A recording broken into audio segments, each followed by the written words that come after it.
நான் உங்க புல் கிங். இப்போ நான் நேற்று அப்லோட் பண்ண வீடியோவோட ஃபாலோ பார்த்துட்டு நாளைக்கு இன்ட்ராடே செட்டப் பார்ப்போம். நம்ம நேற்று என்ன பேசணும்னா ஸ்ட்ராங் ரேஸ் பார்த்தீங்கன்னா 25,950 டு 930 சொல்லியிருந்தோம். Immediate race 25,800, immediate support 25,600, strong support பார்த்தீங்கன்னா 25,500. மார்க்கெட் ஸ்ட்ராங் சப்போர்ட்ல இருந்தால் ரிவர்ஸ் ஆகும் மேக்ஸிமம் அப்படின்னு சொல்லி பேசியிருந்தோம். இன்னைக்கு மார்க்கெட் ஓப்பன் ஆயிட்டு first candle immediate support break பண்ணிட்டான்.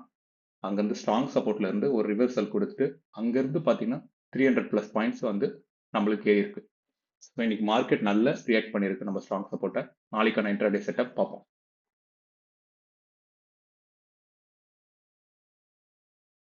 நாளைக்கான இன்ட்ராடே செட்டப் ஸ்ட்ராங் ரேஸ் பார்த்தீங்கன்னா 26,000 டு 25,970. அந்த இடம் வந்து ஒரு ஸ்ட்ராங் செல்லிங் வருவதுக்கு அதிக வாய்ப்புகள் இருக்கு.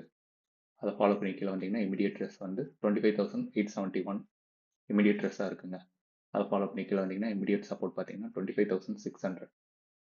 அதை ஃபாலோ பண்ணி கீழே வந்தால் மட்டும்தான் ஸ்ட்ராங் சப்போர்ட் 25,500 ரொம்ப ரொம்ப ஸ்ட்ராங் சப்போர்ட். ஏன்னா இன்னைக்கு இன்ஸ்டியூஷன் அங்கேருந்து தான் நல்ல ஒரு புஷ் கொடுத்துருக்காங்க மேலே வரதுக்கு. அந்த இடம் வந்துச்சுன்னா ஒரு புஷ் பேக் வரதுக்கு அதிக வாய்ப்புகள் இருக்கு. ஸோ நாளைக்கு என்ன நடக்குதுன்னு சொல்லிட்டு பார்ப்போம்.